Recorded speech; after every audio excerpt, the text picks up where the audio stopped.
दोस्तों जरा सोचिए, जब किसी की जिंदगी 20 साल पुरानी आग में जल रही हो और अचानक वही आग राख बनकर फिर से उठ खड़ी हो तो क्या होगा। जब प्यार और नफरत आमने सामने खड़े हो जाएं, जब अतीत का ऐसा सच सामने आए जो रिश्तों की नींव हिला दे, तब कहानी सिर्फ कहानी नहीं रहती बल्कि जंग बन जाती है। और आज हम उसी जंग की शुरुआत लेकर आए हैं, जहां अनु, आर्य और झेंडे की किस्मतें एक ऐसे मोड़ पर पहुंच चुकी हैं जहां हर कदम पर खून, धोखा और मौत का साया मंडरा रहा है। क्या अनु अपने आर्य को बचा पाएगी? क्या 20 साल पुराना कातिल फिर से तबाही मचाएगा? यही रहस्य और यही रोमांच आज आपके सामने खुलने वाला है। कहानी की शुरुआत होती है एक ऐसे पल से जहां अनु ने ठान लिया है कि चाहे कुछ भी हो वह आर्य को बचाकर ही रहेगी। लेकिन उसे जरा भी अंदाजा नहीं है कि आर्य का अतीत उसके सामने दरवाजा खटखटाने वाला है। 20 साल पहले का वो सच जो अब तक ताले में कैद था, अब बाहर आने वाला है। और जैसे ही झेंडे को यह बात पता चलती है कि वही शख्स जिसने आर्यवर्धन की पत्नी का खून किया था अब जेल से छूटने वाला है, उसकी सांसें थम जाती हैं, जमीन उसके पैरों के नीचे से खिसक जाती है। वो घबराकर सोचता है कि अगर यह सच आर्य के सामने आ गया तो सब कुछ खत्म हो जाएगा। लेकिन दोस्तों, सच कितनी भी देर क्यों न छुपा रहे, एक दिन सामने आ ही जाता है। और यही वह दिन है जब 20 साल पुराने गुनाह की परछाई फिर से लौट आई है। कहानी यहीं से अपने असली तूफान में प्रवेश करती है, जहां अनु को मीरा ने चालाकी से फरीदाबाद भेज दिया ताकि वो आर्य से लंदन जाने से पहले मिल ही न पाए।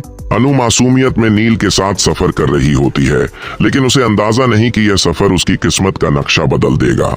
दूसरी ओर आर्य अपने भाई हर्षवर्धन को सारे काम की जिम्मेदारी सौंपता है और हर्ष पूरे आत्मविश्वास से कहता है कि वो माँ का और बिजनेस का सब कुछ संभाल लेगा। लेकिन क्या वाकई वह इतना मजबूत है जितना दिखने की कोशिश कर रहा है? इसी बीच जेल की अंधेरी कोठरी का दरवाजा खुलता है और बाहर निकलता है वह आदमी जिसकी आंखों में सिर्फ एक ही सपना है, आर्य की मौत। वही कातिल जिसने 20 साल पहले आर्य की पत्नी को बेरहमी से मार डाला था और जिसकी वजह से आर्य आज तक अपने प्यार को स्वीकार नहीं कर पाया। उसने अनु को भी हमेशा दूरी पर रखा क्योंकि उसका दिल अभी तक उसी पहली पत्नी की यादों में बंधा हुआ था। लेकिन अब जब वह कातिल रिहा हो चुका है, आर्य का अतीत उसके भविष्य को निगलने के लिए तैयार खड़ा है। दोस्तों जरा सोचिए, एक तरफ आर्य अपनी जिंदगी को नए सिरे से शुरू करने की कोशिश कर रहा है और दूसरी तरफ मौत उसके हर कदम का पीछा कर रही है। और यही तो असली ड्रामा है, यही तो असली ट्विस्ट है। इस बीच आर्य फोन पर अनु से कहता है कि तुम मुझसे मिलने तक नहीं आई और अब मैं लंदन जा रहा हूं, तुम्हें पता भी है या नहीं? अनु हड़बड़ाकर जवाब देती है कि तो इसका मतलब मुझे आपसे मिलने आना ही होगा। और बिना देर किए वह निकल पड़ती है अपने आर्य से मिलने। उसे बिल्कुल अंदाजा नहीं है कि उसके कदम उसी रास्ते पर बढ़ रहे हैं जहां हर मोड़ पर खतरा मंडरा रहा है। दूसरी ओर झेंडे, जो हमेशा से आर्य के सबसे बड़े सहारे के रूप में खड़ा रहा है, डायरी खोलकर देखता है और पाता है कि आज 2 अक्टूबर है, वही दिन जब 20 साल की सजा पूरी हो चुकी है, वही दिन जब कातिल जेल से रिहा हो रहा है। झेंडे बेचैन हो उठता है, वह पैसे लुटाने की कोशिश करता है, पहरेदारों और अधिकारियों को मनाने की कोशिश करता है कि किसी भी तरह उस आदमी को बाहर मत निकलने दो। लेकिन तकदीर को कौन रोक पाया है? दरवाजा खुलता है और वह राक्षस आजाद हो जाता है। झेंडे की आंखें डर से चौड़ी हो जाती हैं, उसके चेहरे का रंग उड़ जाता है क्योंकि अब खेल शुरू हो चुका है। दोस्तों, आपको क्या लगता है, क्या झेंडे की कोशिशें आर्य को बचा पाएंगी या 20 साल पुराना यह दुश्मन अपनी साजिश में कामयाब होगा? नीचे कमेंट में अपनी राय जरूर दें। और अगर आप इस कहानी को और आगे देखना चाहते हैं तो जुड़े रहिए, क्योंकि अब असली खेल शुरू होने वाला है। दृश्य बदलता है दशहरे की रात पर। रावण दहन का शोर है, आसमान में पटाखों की गूंज है, लेकिन इस शोर के बीच धीरे धीरे कोई छाया आर्य के पीछे पीछे चल रही है। यह वही कातिल है जो जेल में रहते हुए हर दिन आर्य और झेंडे की तस्वीर को अपने पर्स में रखकर देखता था। उसने जेल में कमाए पैसों से आर्य का कफन खरीदने की कसम खाई थी और अब वक्त आ गया है उस कसम को पूरा करने का। दूसरी तरफ अनु मंदिर में हाथ जोड़कर खड़ी है, माँ से प्रार्थना कर रही है कि उसे मौका मिले कि वह आर्य की कलाई पर रक्षा सूत्र बांध सके। लेकिन किस्मत को कुछ और ही मंजूर है। उसकी चुन्नी में धीरे धीरे आग लग चुकी है और उसे इस बात का जरा भी पता नहीं। पुष्पा चीखती है, अनु अनु, लेकिन अनु का ध्यान सिर्फ आर्य पर है उसका दिल बुरी तरह धड़क रहा है, जैसे उसे पहले से एहसास हो कि कोई बड़ी मुसीबत आने वाली है। यहीं पर पहला भाग खत्म होता है और रह जाता है सिर्फ एक सवाल, क्या अनु वाकई आर्य को बचा पाएगी? क्या 20 साल पुराना यह दुश्मन अपने इरादों में कामयाब होगा? और क्या सचमुच यह वही जलंधर है जिसने कभी आर्य को उसकी पत्नी से दूर किया था?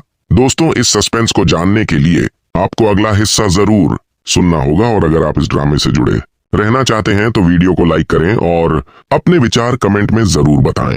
कहानी अब और गहरी होती जा रही है दोस्तों, जहां एक तरफ अनु आर्य से मिलने निकल चुकी है और उसकी हर धड़कन आर्य के लिए बेचैन है, वहीं दूसरी तरफ वह आदमी जो 20 साल से जेल की सलाखों के पीछे बैठा सिर्फ एक ही ख्वाब देखता रहा था।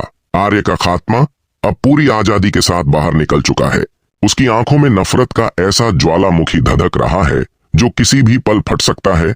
उसका हर कदम सिर्फ एक ही दिशा में बढ़ रहा है, और वो है आर्यवर्धन की मौत। उधर झेंडे को बार बार डर लग रहा है कि अगर यह रहस्य आर्य तक पहुंच गया तो सब कुछ टूट जाएगा, उसके रिश्ते, उसका भरोसा, उसका भविष्य सब खत्म हो जाएगा।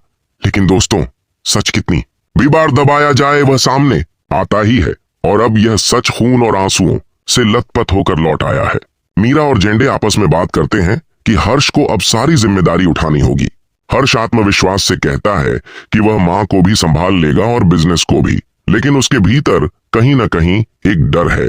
डर इस बात का कि क्या वह सचमुच इस बोझ को उठा पाएगा या यह सब उसके हाथों से फिसल जाएगा। आर्य मीनवाइल लंदन जाने की तैयारी में है और सोच रहा है कि शायद दूरी ही उसकी और अनु की कहानी का सबसे सही हल है, क्योंकि उसके दिल में बीते सालों का बोझ इतना भारी है कि वह अनु को अपनी जिंदगी में पूरी तरह अपनाने से डरता है। लेकिन किस्मत ने उसके लिए कुछ और ही लिखा है। दूसरी ओर वह कातिल जो अब जेल से बाहर आ चुका है, शहर की गलियों में चलते हुए हर कदम पर बदले की कस्में खाता है। उसके मन में सिर्फ एक ही ख्याल है, आर्यवर्धन, तूने मुझे मेरी जिंदगी से 20 साल दूर किया, अब मैं तुझे तेरी जिंदगी से हमेशा के लिए दूर कर दूंगा। वह उन गलियों में घूमता है जहां कभी आर्य और उसकी पत्नी साथ जाया करते थे। वह उन यादों को कुरेदता है और हर बार उसकी आंखों में आग और भी तेज जलने लगती है। दोस्तों, आपको क्या लगता है कि अगर कोई इंसान 20 साल सिर्फ नफरत के साथ जिए तो जब वह आजाद होता है तो उसकी नफरत कितनी खतरनाक हो सकती है? इस सवाल का जवाब यही आदमी है जो अब एक एक कदम आर्य के खून की तरफ बढ़ा रहा है। अनु मीनवाइल रास्ते में है। उसकी आंखों में सिर्फ आर्य की तस्वीर है, उसकी जुबान पर सिर्फ आर्य का नाम है। वह सोच रही है कि कैसे किसी भी तरह वह आर्य की कलाई पर रक्षा सूत्र बांध दे, उसे सुरक्षित कर दे, उसे मौत के साए से बचा ले। लेकिन दोस्तों, किस्मत के खेल बड़े अजीब होते हैं। अनु को नहीं पता कि उसकी राह में कितने कांटे बिछे हैं। वह मासूमियत से दौड़ रही है, जबकि मौत की परछाई उसके आर्य के पीछे खड़ी है। झेंडे बार बार मीरा से कहता है कि अगर आर्य को इस बारे में पता चल गया तो वह टूट जाएगा, वह यह सदमा सहन नहीं कर पाएगा। मीरा उसे समझाती है कि हमें शांत रहकर खेल खेलना होगा, लेकिन झेंडे जानता है कि अब खेल उनके हाथ से निकल चुका है, क्योंकि वह आदमी सिर्फ जेल से नहीं निकला है, बल्कि अपने साथ 20 साल का जहर लेकर निकला है, और वह जहर अब आर्य की रगों में उतारने के लिए तैयार है। दोस्तों, इस बीच दशहरे का मेला शुरू हो चुका है। रावण दहन की तैयारी है, लोग खुश हैं, चारों तरफ रोशनी है, लेकिन उस भीड़ में एक अंधेरा भी छिपा है। वही अंधेरा जो आर्य के लिए मौत बनकर आया है। भीड़ के शोर में वह आदमी धीरे धीरे आर्य के करीब पहुंच रहा है। उसकी आंखों में खून उतर आया है, उसके हाथ कांप रहे हैं, लेकिन वह कांपना डर का नहीं बल्कि जुनून का है, बदले का जुनून। दूसरी ओर अनु मंदिर में खड़ी मां से प्रार्थना कर रही है कि उसकी चुन्नी की आग बुझ जाए और उसके हाथ में वह ताकत आ जाए कि वह आर्य को बचा सके। पुष्पा उसे चेतावनी देती है, लेकिन अनु की आंखों में सिर्फ एक ही ख्वाब है, आर्य का सुरक्षित रहना। उसका दिल बार बार कह रहा है कि आर्य के ऊपर कोई बड़ा संकट आने वाला है। और दोस्तों, यही तो कहानी का असली मोड़ है, क्योंकि संकट अब सिर्फ दरवाजे पर नहीं बल्कि आर्य के बिल्कुल सामने खड़ा है। झेंडे मीनवाइल लोगों को पैसे देकर रोकने की कोशिश करता है कि उस आदमी को आर्य के पास मत पहुंचने दो, लेकिन अब देर हो चुकी है। वह आदमी भीड़ को चीरता हुआ धीरे धीरे आगे बढ़ रहा है। हर रोशनी उसके लिए अंधेरा बन चुकी है, हर शोर उसके लिए एक साजिश बन चुकी है, उसका हर कदम बदले की गूंज से भर चुका है। दोस्तों, अब सवाल यह है कि क्या आर्य और अनु का मिलन हो पाएगा? क्या अनु उस रक्षा सूत्र को आर्य की कलाई पर बांध पाएगी इससे पहले कि मौत अपना खेल खेल ले? और क्या झेंडे अपने दोस्त को बचाने में सफल होगा या उसकी सारी कोशिशें व्यर्थ जाएंगी? ये सब जानने के लिए आपको कहानी के अगले हिस्से का इंतजार करना होगा। लेकिन जाने से पहले कमेंट करके बताइए कि आपको क्या लगता है, क्या 20 साल का यह दुश्मन सचमुच आर्य की जिंदगी का अंत कर पाएगा या अनु का प्यार और विश्वास उसे मौत के मुंह से खींच लाएगा?